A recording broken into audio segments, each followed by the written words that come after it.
Bismillahirrahmanirrahim. Assalamualaikum warahmatullahi wabarakatuh. Alhamdulillah. Alhamdulillahilladzi arsala rasulahu bil huda wa dinil haqq liyudhhirahu 'alad dini kullihi walau karihal musyrikun. Asyhadu an la ilaha illallah wahdahu la syarika lah wa asyhadu anna Muhammadan abduhu wa rasuluhu. Allahumma shalli wa sallim wa barik ala sayyidina Muhammadin wa ala alihi wa sahbihi wa sallim wa tasliman katsiran wa ba'du. Qala Allah Ta'ala fi kitabil karim, a'udzu billahi minasy syaithanir rajim. Bismillahirrahmanirrahim. Ya ayyuhalladzina amanu taqullaha wa kunu ma'as shadiqin. Ya ayyuhalladzina amanu taqullaha haqqa tuqatih wa la tamutunna illa wa antum muslimun. Shadaqallahul adzim. Bapak-bapak dan saudara-saudaraku jemaah Masjid Al-Falah yang semoga selalu berada dalam rahmat dan perlindungan Allah Subhanahu wa taala. Bila puji syukur senantiasa mari kita terus berbanyak kita panjatkan kehadirat Allah, karena sesungguhnya kita ada di alam dunia ini dijamin dengan kehidupannya dan seterusnya semuanya atas karunia dan nikmat dari Allah Subhanahu wa taala. Mudah-mudahan dengan senantiasa memanjatkan puja-puji syukur kita kepada Allah Subhanahu wa taala, Allah ridho terhadap kita dan menambahkan nikmat-nikmat yang lain sehingga kita mampu melaksanakan tugas dan kewajiban kita sebagai manusia, sebagai hambanya, sebagai khalifahnya di muka bumi untuk menciptakan kebaikan, melaksanakan kebaikan dan juga untuk mendakwahkan kebaikan. Dan juga dengan rasa syukur itu mudah-mudahan Allah kemudian memberikan kebaikan kepada kita, keluarga kita, anak-anak keluarga dan semua saudara kita yang lain. Karena sesungguhnya Allah telah berfirman, la in syakartum la azidannakum wa la in kafartum inna adzabi lasyadid. Barang siapa yang bersyukur kepadaku, maka niscaya aku akan tambahkan nikmatku, dan barang siapa yang kufur terhadap nikmat-nikmatku, maka sesungguhnya azabku sangat pedih. Nah, karena kita takut kepada azab Allah dan kita ingin mendapatkan nikmat-nikmat dari Allah, terutama nikmat-nikmat dari Islam, maka dimanapun kita berada, mari kita senantiasa memperbanyak memanjatkan puja-puji syukur kepada Allah Subhanahu wa taala. Salam dan salam semoga selalu diberikan kepada suri tauladan kita semuanya, manusia terbaik pilihan Allah, imam para rasul, penutup para nabi, yakni Nabi kita Muhammad Rasulullah sallallahu alaihi wasallam, dan juga kepada para keluarganya. Semoga salam dan salam juga diberikan kepada para sahabat-sahabatnya dan kepada seluruh umatnya sampai hari kiamat termasuk kita. Semoga kelak kita dapat berjumpa dengan beliau di yaumul kiamah dalam keadaan mendapatkan syafaatnya. Amin ya Allah ya rabbal alamin. Bapak-bapak dan jamaah sekalian yang saya hormati, yang kami cintai karena Allah, di hari ini ya, karena pasca lebaran saya baru pertama bertemu lagi hari ini ya, jadi izinkan saya menyampaikan kalimat sebagaimana yang biasa diucapkan oleh para sahabat Nabi ketika menjumpai bulan Syawal atau Zulhijjah pada saat hari raya, yaitu taqabbalallahu minna wa minkum taqabbal ya karim, ja'alanallahu minal a'idin al-faizin. Semoga Allah mengabulkan, menerima setiap amal ibadah kita selama bulan-bulan yang lalu sampai hari ini, dan juga semoga Allah menjadikan kami dan bapak-bapak sekalian sebagai orang-orang yang mendapatkan kemuliaan dan kemenangan. Itulah doa yang diajarkan, yang disampaikan oleh para sahabat ketika menjumpai atau ketemu di dalam hari raya, kedua hari raya, dan itu menjadi sunnah bagi kita untuk mengamalkannya. Jadi kalimat minal a'idin al-faizin itu artinya bukan mohon maaf lahir dan batin ya. Itu kebiasaan kita, tapi tidak apa-apa, karena kebiasaan yang baik itu diizinkan di dalam agama untuk terus dilakukan sepanjang itu tidak melanggar aturan-aturan atau tidak ada larangan yang melarangnya dari sisi syariat. Nah, oleh karena itu secara pribadi saya mohon maaf apabila selama di dalam berinteraksi dengan bapak-bapak dan jamaah sekalian selama bulan-bulan yang lalu, setahun yang lalu, ada kalimat-kalimat atau perilaku yang tidak berkenan di hati bapak dan jamaah sekalian. Semoga Allah menyatukan kita di dalam keridhaannya, di dalam ikatan silaturahim yang kuat, yang mudah-mudahan menjadi pengantar agar Allah ridho masukkan kita kelak di dalam surganya. Amin ya Allah ya Rabbal alamin. Bapak dan jamaah sekalian yang saya hormati, yang mencintai karena Allah, dalam malam hari ini atau di malam hari ini tema kita adalah membahas tentang surga itu hanya disediakan bagi orang-orang yang taat kepada Allah Subhanahu wa taala. Nah, ini tentu saja banyak ayatnya, ya tidak hanya satu ayat tapi banyak sekali ayatnya. Hanya disediakan bagi orang-orang yang taat kepada Allah Subhanahu wa taala. Allah Subhanahu wa taala berfirman di dalam surah Al-Isra ayat 15. A'udzu billahi minasyaitonir rajim. Bismillahirrahmanirrahim. Man ihtada fa innama yahtadi li nafsihi wa man dhalla fa innama yadillu 'alaiha wa la taziru waziratun wizra ukhra wa ma kunna mu'adzibina hatta nab'atha rasula. Ayat ini cukup pendek, tetapi ada beberapa hal yang setelah kita baca asbabun nuzul dan tafsirnya sungguh sangat jelas maksud dan maknanya, isinya yang tentu kita harus mengikutinya. Artinya di dalam ayat ini Allah berfirman, "Man ihtada fa innama yahtadi li nafsihi." Barang siapa yang berbuat sesuai dengan petunjuk Allah atau bimbingan dari Allah. Tentu yang namanya bimbingan dari Allah itu baik secara langsung maupun yang tidak langsung. Yang secara langsung adalah yang difirmankan di dalam ayat-ayat suci Al-Quran yang kita bisa baca, yang kita bisa pelajari sendiri, maupun yang tidak langsung, yaitu yang dijelaskan pelaksanaannya, pengamalannya, atau memperlakukannya sesuai dengan sunnah-sunnah Rasulullah SAW. Maka barang siapa yang berbuat sesuai dengan petunjuk Allah, maka sesungguhnya itu untuk keselamatan atau kebahagiaan dirinya sendiri. Jadi siapa saja di sini, maksudnya Allah tidak memaksa. Yang berbuat atau perbuatannya sesuai dengan petunjuk Allah, mengikuti bimbingan dari Allah, perintah-perintah Allah, maka itu semua, perbuatan itu semuanya adalah untuk kebahagiaan dan keselamatan dirinya sendiri, dan kita mudah-mudahan termasuk di dalamnya. Amin ya Allah ya Rabbal alamin. Dan barang siapa yang tersesat, faman dhalla, barang siapa yang tersesat, artinya tidak mau mentaati perintah Allah atau menyelisihi dari perintah Allah, fa innama yadillu 'alaiha, maka sesungguhnya dia menyediakan kerugiannya itu bagi dirinya sendiri. Allah tidak memaksa sekali lagi dalam ayat ini. Jadi barang siapa, artinya siapa saja yang sesat atau yang menyimpang dari bimbingan Allah Subhanahu wa taala, maka sesungguhnya dia menyediakan penyesalannya, kerugiannya hanya untuk dirinya sendiri. Dan seorang yang berdosa tidak dapat memikul dosa orang lain. Jadi nanti kita tidak bisa minta tolong kepada bapak-bapak kita atau anak-anak kita atau sahabat-sahabat kita untuk menanggung dosa-dosa kita. Kalau di dunia masih mungkin ya, kita berbuat dosa kemudian bisa dibantu oleh yang lain atau diberi kelonggaran atau minta bantuan atau bahkan menyuap orang lain untuk memikul dosa kita, membayar orang untuk bertanggung jawab terhadap dosa kita. Tapi nanti di yaumil qiyamah tidak bisa dilakukan atau tidak bisa sama sekali. Seseorang yang berdosa tidak bisa memikul dosa orang lain. Tetapi kata Allah, kami tidak akan menyiksa sebelum kami mengutus seorang utusan atau seorang rasul untuk memberikan peringatan-peringatan. Menariknya dalam ayat ini bahwasanya ada 3 hal di sini atau 4 hal. Pertama, dari siapa saja, laki maupun perempuan, tua muda, pejabat atau rakyat, jenderal atau kopral, yang di dalam hidupnya selama menjalani kehidupannya di dunia ini sesuai dengan atau mengikuti petunjuk bimbingan dari Allah, maka sesungguhnya mereka itu menyediakan kebahagiaannya, menyiapkan kebahagiaannya untuk dirinya sendiri.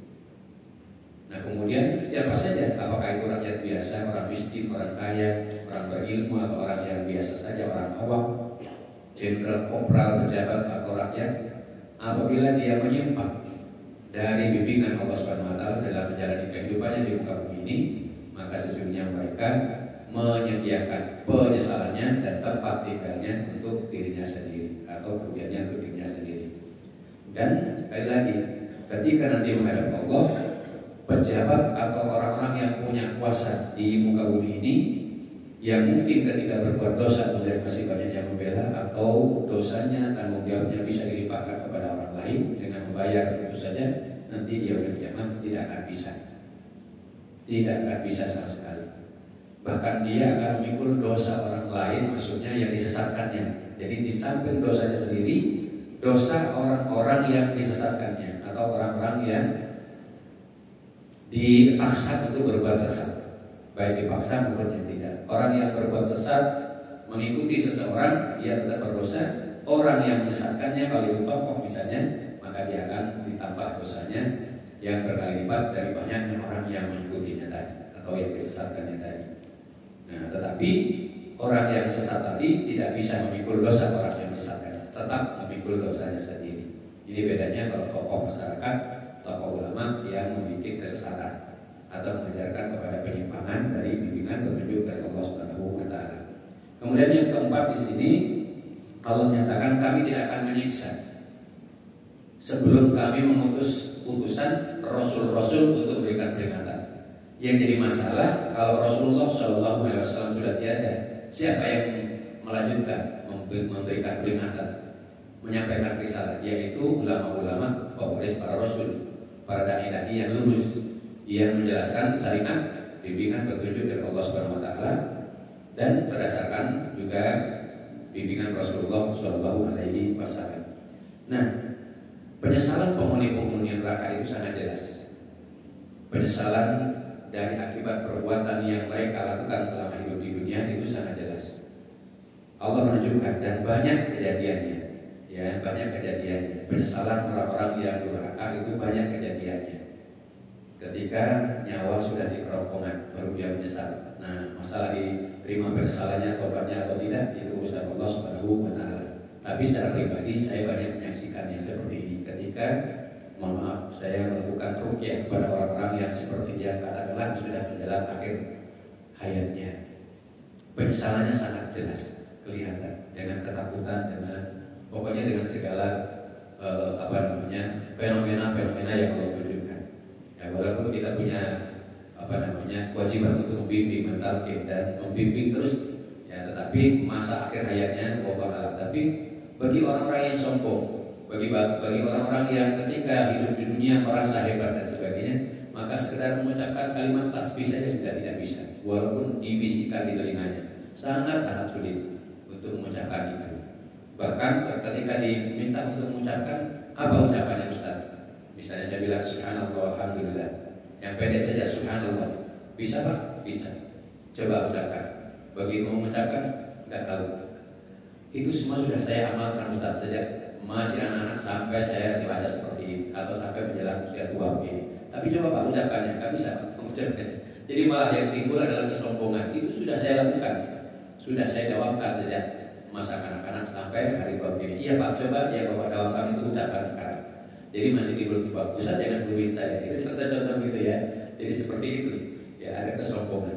Kemudian ketika kita sentuh hatinya, Bapak hari ini Bapak sudah tidak bisa menyombongkan segala ilmu Bapak atau kekuasaan Bapak atau jabatan Bapak atau pengalaman Bapak yang melanglang buana di mana-mana. Hari ini Bapak nyatanya sudah tidak bisa apa-apa. Karena itu yang saya pesankan hanya kalimat yang paling singkat. Subhanallah alhamdulillah wa la ilaha illallah akbar. Atau kalau Bapak susah juga ucapkanlah la ilaha illallah, la ilaha illallah atau astagfirullah wa atubu ilaih. Dibimbing berkali-kali tetap tidak bisa. Tapi ketika diskusi masih timbul kesombongan. Nah ini contoh-contoh. Kemudian kita pesankan kepada keluarganya, ya kita pesankan kepada keluarganya jangan sampai lengah ucapkan kalimat itu. Walaupun sesekali bisa, tapi terbata-bata dan terputus-putus. Ya, Allah alam akhir hayatnya seperti apa. Ini contoh-contoh ya sebenarnya.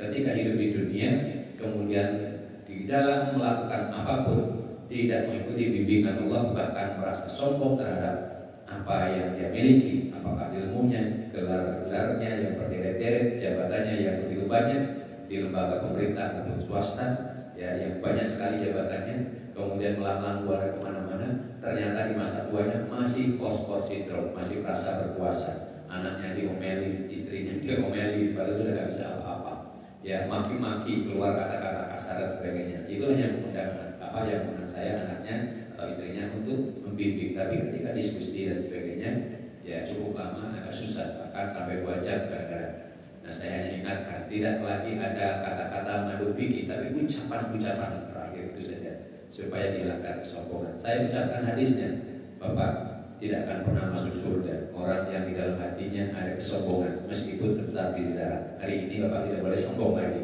Nah dari situlah kemudian dia sadar dan menangis. Astagfirullahaladzim. Tidak disuruh, dia bisa istighfar. Oke Pak, sekarang Bapak sudah bisa istighfar, sekarang ikuti saya. Ya, tadi kalimat saya pesan karena tulis saja Ustaz. Jadi dia suruh tulis, gitu ya. Saya tulis. Tolong pesan 6 itu tulis saja Ustaz. Saya tulis. Ya Pak, bisa dibaca nggak? Pakai kacamata dibaca. Manggut-manggut. Lisannya ucapkan Pak, jangan manggut-manggut. Lagi-lagi ada kesombongan ternyata susah. Tapi kemudian kita paksa, walaupun terbata-bata. Wallahu alam apakah akhirnya bisa mengucapkan kalimat itu. Tapi dari kesaksian yang menunggunya, ya walaupun terbata-bata terucap juga. Subhanallah ya. Mudah-mudahan itu adalah baik. Jadi penyesalan orang-orang yang durhaka itu Allah jelaskan.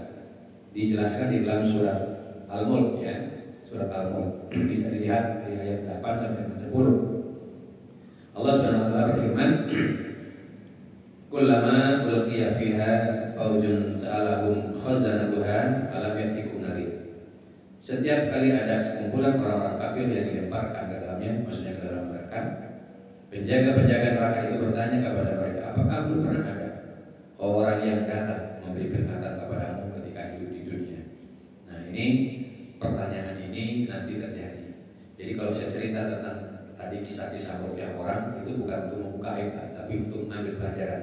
Jadi jangan sampai kita nanti di masa tua itu masih post-post sindrom, merasa masih berkuasa kepada anak kita, masih maki-maki karena anak kita terlambat datang ketika dipanggil. Kepada istri, jangan sampai kemudian kita marah-marah ketika istrinya kemudian dianggap tidak punya tidak berguna. Nah kalimat-kalimat itu jangan sampai terjadi. Ya, jangan sampai terjadi. Dan ini banyak sudah beberapa orang yang saya temui seperti ini. Tapi setelah kemudian diluluhkan hatinya, diingatkan dengan supaya tidak bersikap sombong dan sebagainya, maka alhamdulillah ada perubahan-perubahan yang baik. Jadi maksud saya cerita kisah seperti ini bukan untuk membuka aib orang, tapi untuk mengambil pelajaran termasuk diri saya pribadi. Jangan sampai nanti di masa-masa tua kita masih ada kesombongan, kita masih merasa orang hebat dan sebagainya. Nah karena itu jangan sampai menyesal, karena mungkin saja pemberi peringatan itu adalah anak atau cucu kita yang menyampaikan peringatan ketika kita sedang sakit, kakek atau abah, ya istighfar. Jadi jangan kemudian kita sombong, kamu siapa, kamu seorang cucu, ya nggak bisa begitu. Itu kalimat-kalimat yang mungkin saja utusan dari Allah tadi untuk mengingatkan kita di antara golongan kita sendiri, karena Allah mengutus utusan itu dari golongan mereka sendiri. Ya, bisa jadi lewat cucu, lewat anak kita, atau mungkin saudara kita. Nah ini jangan sampai terjadi nanti ada kesombongan, karena penyesalannya itu jelas. Ya apakah belum pernah datang orang yang memberi peringatan kepadamu ketika hidup di dunia? Qalu bala. Mereka menjawab, maksudnya orang-orang yang menyesal tadi, orang-orang yang kafir tadi. Qad ja'ana nadhir. Sesungguhnya telah datang seorang memberi peringatan kepada kami. Kemudian apa lanjutannya? Fakatabna wa qulna man nazalallahu min sayyid. Tetapi kami membulinya, tetapi kami membacakannya dengan mengatakan, Allah tidak memberikan suatu keterangan apapun kepada kamu. Maksudnya kepada pemberi peringatan tadi. Ini dibantah oleh orang yang sok-sok tadi ya, yang kafir tadi. Kamu ini sebenarnya di dalam kesesatan yang benar, yang besar. Jadi malah menganggap orang yang mengingatkannya tadi, orang yang dalam kesesatan, yang memberikan bimbingan, yang memberikan petunjuk, arahan dan sebagainya supaya kembali kepada Allah, ternyata dianggap sebagai orang yang sesat. Karena dia mengatakan bahwa dia bukan siapa-siapa. Ya, Allah tidak memberikan apa-apa kepada kalian. Karena memberi peringatan itu kadang-kadang orang yang biasa-biasa saja, termasuk bisa jadi nanti dari cucu kita, ya gitu ya. Nah ini jangan sampai terjadi. Ya. Kemudian ayat yang berikutnya, ayat yang ke-10. Wa qalu law kunna nasma'u aw naqtilu ma kunna fi ashabis sa'ir. Dan mereka berkata, sekiranya dahulu kami mendengarkan atau memikirkan peringatan-peringatan itu, tentulah kami tidak termasuk penghuni neraka yang menyala-nyala. Nah inilah penyesalannya. Jadi Allah bacakan atau kita bacakan atau kita bisa baca sendiri nanti di surat Al-Mulk. Ini adalah peringatan bagi kita semuanya, supaya apa? Kita menjalani hidup di dunia ini sebagai apa saja. Apakah orang biasa, pejabat, aparat, atau juga ulama, tokoh masyarakat dan sebagainya, ikutilah bimbingan Allah itu, karena bimbingan Allah tidak mungkin kemudian akan membuat kita celaka. Justru sebaliknya, bimbingan Allah itu akan membuat kita bahagia, akan selamat. Ya, walaupun tentu banyak ujian dan tantangannya, jelas sekali, karena surga itu diliputi dengan anak dan duri. Rasul pernah bersabda, al-jannatu bil makarih. Surga itu dipagari dengan segala kesulitan-kesulitan, ya, yang menyakitkan. Artinya anak dan duri itu artinya dipagari dengan berbagai macam duri-duri kesulitan yang luar biasa. Dan neraka itu benar bisawat. Dan neraka itu diliputi dengan kesenangan-kesenangan hawa nafsu.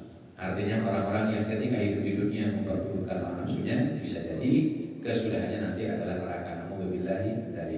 Sementara orang-orang yang hidup di dunianya kemudian diliputi dengan berbagai macam kesulitan, tantangan dan lain sebagainya, dihadapi dengan sabar karena dia ingin melaksanakan petunjuk perintah-perintah dari Allah Subhanahu wa taala, baik itu berupa perintah maupun larangan.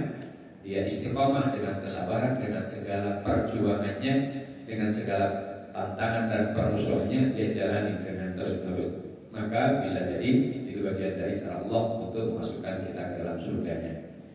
Kepada jamaah sekalian yang dihormati, yang kami hormati, yang kami cintai karena Allah, yang di dalam hadis dijelaskan tentang beberapa riwayat berkaitan dengan surat Al-Isra ayat 15 tadi, terutama kalimat terakhir. Dan kami tidak akan menyiksa sebelum kami memutus putusan untuk berperingatan. Maka Rasulullah menjelaskan, karena ditanya ketika itu, Rasulullah ditanya, wahai Rasulullah, bagaimana orang-orang yang belum pernah mendengarkan peringatan karena memang belum sampai kepada mereka, belum pernah sampai utusan itu sampai kepada mereka sehingga dia meninggal dalam keadaan tidak ada peringatan sama sekali tentang bimbingan petunjuk syariat dari Allah Subhanahu wa taala. Kemudian Rasul menjelaskan, nanti di yaumil kiamah itu akan ditanyakan, ya, akan dihadapkan 4 kelompok manusia yang belum pernah mendengar peringatan. Pertama, kelompok manusia yang meninggal dalam keadaan balita atau baru dilahirkan dari anak-anak orang-orang musyrik dan orang-orang kafir. Jadi dihadapkanlah nanti bayi-bayi yang meninggal dunia ketika dilahirkan atau masih balita, dan itu anaknya orang-orang musyrik dan orang-orang kafir. Bagaimana hukumnya? Atau dia masuk surga atau neraka? Kan begitu. Kemudian yang kedua, Nabi menjelaskan, kelompok yang kedua adalah orang-orang idiot, orang-orang yang tidak berakal ketika hidup di dunia, sehingga dia tidak bisa mendengar peringatan sama sekali, tidak bisa membedakan mana hak, mana batil, mana syariat dan bukan, karena seperti orang yang kehilangan akal. Kemudian kelompok yang ketiga, orang-orang yang meninggal dunia di masa fatrah. Fatrah itu artinya orang yang meninggal dunia di masa tidak ada kenabian. Jadi antara nabi dengan nabi yang lain ada jeda, dan di situ belum ada orang yang memberikan peringatan tentang syariat hukum Allah Subhanahu wa taala. Dia meninggal dalam keadaan masa fatrah tadi. Jadi pertama tadi bayi-bayi yang meninggal ketika dilahirkan oleh balita, dan itu anak-anak dari orang-orang kafir dan musyrik. Yang kedua, orang-orang yang meninggal dalam keadaan idiot. Dan yang keempat, yang ketiga dari orang-orang yang fatrah. Dan yang keempat, orang-orang yang meninggal dalam keadaan pikun. Dulunya tidak pikun tapi pikun meninggalnya, karena sesungguhnya meninggal itu yang dihukumi pada hari meninggalnya itu bagaimana kondisinya. Dia dalam keadaan pikun, tidak mengerti apa-apa, ya, bertahun-tahun pikun. Ada yang meninggal dalam keadaan tadi koma 1 tahun misalnya begitu, ya. Nah seperti itu. Ditanyakan oleh para sahabat kepada Rasul, maka Rasul menjelaskan berkaitan dengan ayat 15 tadi, Allah mengumpulkan mereka kemudian mengambil persaksian secara langsung bagi 4 kelompok ini. Masing-masing menyampaikan istilahnya itu adalah tuntutannya atau kondisinya. Bagaimana mungkin ya Allah saya harus masuk neraka sedangkan kami belum pernah mendapatkan peringatan. Kemudian semuanya setelah beralasan, Allah mengambil perjanjian. Dahulu ketika di dunia kami mengutus para rasul untuk memberikan peringatan kepada mereka dari golongan mereka sendiri. Dan orang-orang yang mentaatinya pasti selamat. Hari ini karena kalian selama hidup di dunia tidak ada yang memberikan peringatan, hari ini saya mengatasnamakan diriku sendiri memberikan peringatan kepada kalian, kepada 4 kelompok tadi. Apakah kalian menjadi saksi? Siap kalian menjadi saksi. apakah kalian mau taat kepadaku? Iya, kami akan taat kepada Engkau ya Allah. Kemudian Allah berfirman kepada neraka tadi. Leher neraka dipanggil, sebagian leher neraka itu artinya sebagian kecil dari neraka itu dipanggil menghadap. Datanglah kemudian menghadap kepada Allah. Nah, kemudian 4 kelompok tadi menyaksikan, ya, getaran, gelegarnya, gemuruhnya neraka terlihat jelas. Kemudian Allah berfirman kepada kelompok dari 4 kelompok orang tadi yang selama hidup di dunia tidak pernah mendapatkan peringatan, dalam keadaan itu dia meninggal dunia. Maka diperintahkan, masuklah kalian ke dalam neraka itu. Maka bagi orang yang bahagia tanpa pikir panjang, dia langsung masuk ke dalam neraka yang menyala-nyala tadi, tetapi tidak terdengar teriakan apapun. Tetapi orang yang tadi ditakdirkan untuk celaka, maka ketika itu dia membantah perintah Allah. Bagaimana mungkin ya Allah, sedangkan kami ingin bebas dari neraka, kenapa Engkau perintahkan kami masuk neraka? Padahal tadi sudah berjanji akan taat kepada Allah. Maka kemudian dia menolak. Rasul kemudian bersabda ketika itu, jika 4 kelompok tadi taat kepada perintah Allah, niscaya neraka itu akan menjadi dingin dan keselamatan bagi mereka. Tetapi Allah sudah takdirkan orang yang taat memenuhi perintah Allah tadi masuk dalam neraka sesuai dengan perintah Allah, dan yang tidak mau itu berbeda kesudahannya. Maka yang masuk ke dalam neraka itulah yang selamat, karena sesungguhnya api menjadi dingin dan keselamatan bagi mereka. Nah, ini artinya sampai hari kiamat pun Allah akan mengambil perjanjian, siapa yang taat kepada Allah dengan sebenarnya taat, itulah yang akan dijamin masuk surga. Nah, bagaimana kita hidup di dunia ini? Makanya yang berikutnya di dalam surat Al-Isra tadi, ya, surat 16-nya ini penting untuk diketahui dan sering kita sampaikan, dan mungkin yang lain juga sudah pernah menyampaikan, yaitu janji dan ancaman Allah Subhanahu wa taala. Wa idza aradna an nuhlika qaryatan amarna mutrafiha wa fasaku fiha wa haqa 'alaiha qawluhu wa haqa 'alaiha al-qawl wa damarna tadmira. Damarna tadmira. Apabila kata Allah, kami hendak menghancurkan suatu negeri, maka kami perintahkan kepada para mutraf, orang-orang yang biasa bermewah-mewah dalam kehidupannya, untuk mentaati Allah. Tetapi apabila mereka melakukan kefasikan, fafasaku fiha, tetapi mereka berbuat kefasikan di dalam negeri itu, fahaqqa 'alaihal qaul, maka sudah akan pasti terjadi perkataan hukuman dari kami, fadamarna tadmira, maka kami akan hancurkan negeri itu dengan sehancur-hancurnya. Dan ini adalah bagian dari ujian dari Allah Subhanahu wa taala. Jadi Bapak dan Saudaraku, jamaah sekalian yang kami hormati, yang kami cintai karena Allah, hidup di dunia ini kehendak Allah, Allah yang tentukan. Allah kasih jaminan, Allah kasih bimbingan petunjuk, istilahnya buku pedoman. Siapa yang mengikuti buku pedoman itu, maka dia akan selamat. Siapa yang tidak menggunakan pedoman itu atau menyelisihi dengan segala alasannya, maka dia akan celaka. Nah, ini kesimpulannya harus pahami itu. Maka Allah akan menghancurkan diri kita, keluarga kita, atau masyarakat kita, atau bangsa kita, itu ditentukan dengan keimanan dan ketakwaan kepada Allah Subhanahu wa taala. Siapa yang iman dengan benar, taat kepada Allah sepenuh hati dengan tidak melakukan upaya perbantahan atau mensiasati perintah-perintah, petunjuk-petunjuk, larangan-larangan dari Allah, ditaati dengan benar sesuai dengan kaidah ketakwaannya itu, maka dia akan selamat. Sebaliknya siapapun juga yang menyelisihi dengan alasan apapun, dengan alasan kebodohan misalnya gitu, oh saya tidak tahu dan sebagainya, sehingga dia tidak mau taat kepada Allah, maka dia akan celaka. Inilah makanya di dalam ayat tersebut Allah nyatakan kepada para mutraf tadi, karena para mutraf ini yang biasanya orang yang sombong, hidup dalam kemewahan. Biasanya dengan kemewahan itulah kemudian dia menjadi sombong. Siapa para mutraf itu? Kalau di dalam tafsir atau penjelasan para ulama, ya, yang kontemporer atau fikih kontemporer menjelaskan, para mutraf itu terdiri dari 5 kelompok.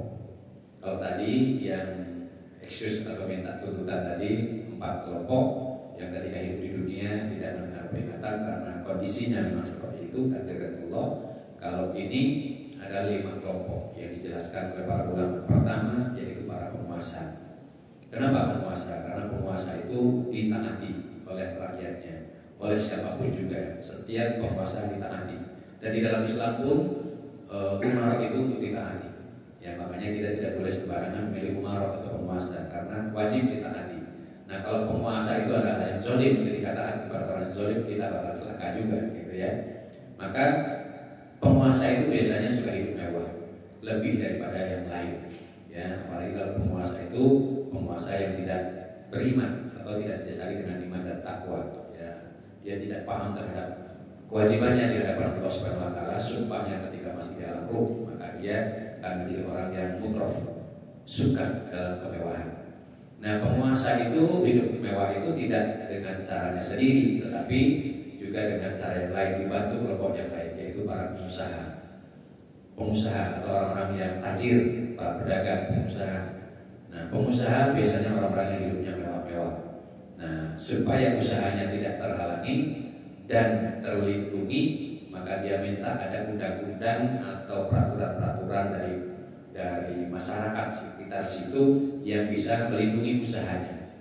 Nah, karena itu dia rela membayar mahal para penguasa, kan begitu ya, rela membayar mahal atau nyogok para penguasa supaya penguasa itu peraturan-peraturan yang dikeluarkan, kebijakan-kebijakan yang dikeluarkan melindungi usahanya, baik usahanya itu legal maupun ilegal.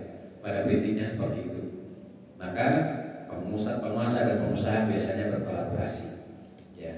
Nah, kemudian tidak hanya itu, ada tokoh-tokoh masyarakat, ya, yang kaya, yang berpengaruh, yang punya yang punya pengaruh pengikut, misalnya begitu ya. Dia juga pengen hidup dalam keadaan mewah-mewah. Dan biasanya tokoh ini ditakuti oleh penguasa dan pengusaha tadi. Kalau sampai kemudian tokoh ini kemudian tidak dimuliakan. Kalau sampai tokoh masyarakat ini menghasut masyarakatnya untuk menghalangi kekuasaan dan usahanya, apalagi kalau usahanya itu usaha-usaha yang tidak halal, maka mereka bisa kolaps, ya, usahanya atau kekuasaannya bisa jatuh, sehingga mereka dekati. Siapa yang didekati dari tokoh-tokoh masyarakat tadi? Pengusaha dan penguasa berbarengan mencoba menaklukkan tokoh-tokoh masyarakat. Nah, kalau di tokoh masyarakat biasanya adalah orang yang berilmu, ya, dengan ilmunya dia bisa mempengaruhi masyarakat. Kemudian atau orang yang memiliki nasab yang bagus, artinya nasabnya itu orang-orang yang hebat, ya, dari sisi kekuasaan, dari sisi kebangsawanannya. Nah, itu didekati biasanya. Supaya apa? Supaya berpihak atau bersama kerjasama dengan pengusaha dan penguasa tadi. Kalau sudah ditaklukkan, maka tokoh-tokoh masyarakat yang memiliki kekuasaan untuk mempengaruhi masyarakatnya tadi, maka dia pasti juga tidak independen lagi, ya, akan berbuat sesuai dengan kemauan pengusaha dan pengusaha tadi. Nah, contohnya misalnya kalau sekarang ya istilahnya wakil-wakil rakyat, ya Pak, ya, wakil-wakil rakyat ini. Nah, ini contohnya ya. Kemudian tidak hanya itu, bisa jadi nanti ada kelompok yang rakyat bisa mengadukan penegak hukum. Ya, penegak hukum kemudian didekati oleh rakyat untuk membela kepentingan rakyatnya kalau dizalimi oleh penguasa, pengusaha, dan tokoh masyarakat tadi. Maka kelompok aparat penegak hukum ini pun didekati oleh penguasa, pengusaha, dan tokoh masyarakat tadi. Mereka berkolaborasi, ya, untuk sama-sama membiasakan kehidupan yang mewah dan peduli rakyatnya susah. Nah, setelah 4 kelompok ini kemudian bersatu, masih ada tokoh-tokoh yang lain, yaitu figur-figur masyarakat yang dipercaya oleh masyarakat, yang bisa memviralkan kasus-kasus di masyarakat. Ini biasanya adalah aktris atau aktor, ya, yang punya pengaruh luar biasa karena tenarnya dikenal banyak orang dari keartisannya. Nah, kalau artis ini juga membuat konten yang bisa memihak kepada rakyat, itu juga bahaya. Maka biasanya artis-artis juga ditaklukkan, atau kelompok-kelompok yang bisa mempengaruhi masyarakat tadi, itu juga bisa ditaklukkan. Maka sekali tampil dia ditampilkan di event-event besar dengan hadiah-hadiah yang sangat besar. Ini 5 kelompok ini akan mempengaruhi, ya, situasi dan kondisi suatu masyarakat. Maka Allah ingatkan dalam ayat tersebut. Kami perintahkan orang-orang yang biasa hidup mewah dalam negeri itu untuk taat kepada Allah, tetapi mereka melakukan kefasikan, artinya kerusakan atau membuat kerusakan. Kerusakannya macam-macam, bukan hanya kerusakan lingkungan, tapi kerusakan tata kehidupan, tata tertib kehidupan. aturan agama maupun aturan masyarakat yang baik, yang tujuannya adalah untuk kemakmuran, perdamaian, keberkahan dari Allah dan sebagainya dilanggar. Disitulah Allah kemudian menyatakan sudah pasti akan berlaku ketetapan hukuman dari kami dan akan kami hancurkan negeri itu sehancur-hancurnya. Jadi Bapak dan jamaah sekalian yang kami hormati, ayat ini yang kita bacakan tadi surat Al-Isra 15 dan 16 termasuk dijelaskan juga dalam surat Al-Mulk tadi ya, bahwa kita harus menjadi orang-orang yang selamat meskipun tantangannya sangat berat.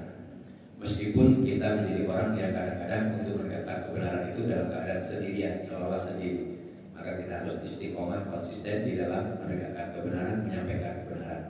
Sebab kebenaran itu walaupun hanya dikatakan satu orang, tapi kalau itu bernilai kebenaran di sisi Allah SWT tetap akan menjadi benar. Walaupun kita dikalahkan, walaupun kita dizalimi, kebenaran itu tidak bisa ditutupi. Karena ibarat air jernih yang keluar dari mata air, ya, yang terus mengalir, dia akan terus menjernihkan segala kotoran-kotoran. Ya, selama air jernih itu tidak tersumbat, selama air jernih itu kemudian tidak ditutup atau tidak ditempok, masih ada celah, maka dia akan tetap mengalir, memberikan kejernihan ya, dalam kehidupan yang penuh dengan racun dan kekeruhan. Dan itulah kita kaum muslimin. Makanya di dalam ayat yang lain Allah jelaskan kuntum khairu ummatin ukhrijat linnas ta'muruna bil ma'ruf wa tanhauna 'anil munkar wa tu'minuna billah.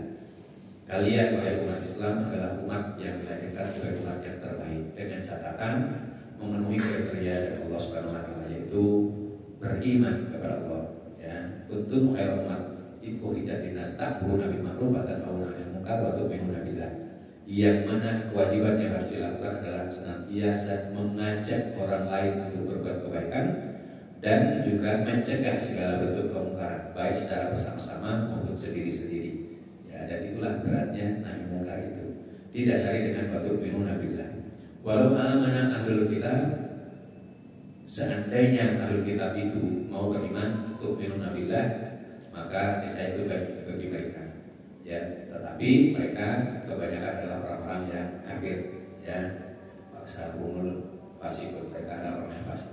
Jadi Bapak dan Ibu, Bapak dan Ibu sekalian yang saya hormati, mari kita isi waktu-waktu yang masih tersisa bagi kita yang kita tidak pernah tahu kapan akan diakhiri masa kita hidup di dunia ini. Semoga masih panjang untuk dapat berbuat kebaikan yang bermanfaat bagi semua manusia. Maka kita manfaatkan untuk tetap taat kepada perintah Allah Subhanahu wa taala.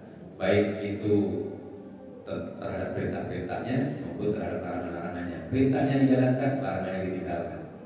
Dan kita istiqomah di jalan itu, mudah-mudahan Allah akan kita dalam keadaan husnul khatimah dan Allah masukkan ke dalam surga bersama dengan para nabi, para siddiqin, para syuhada, para salihin. Amin ya Allah ya rabbal alamin. Demikian yang dapat saya sampaikan. Ya, mudah-mudahan menjadi ilmu yang bermanfaat bagi saya pribadi dan jamaah sekalian dan menjadi bagian dari keridhaan Allah untuk kita, sehingga Allah membimbing kita ke jalan yang benar dan diridhoinya.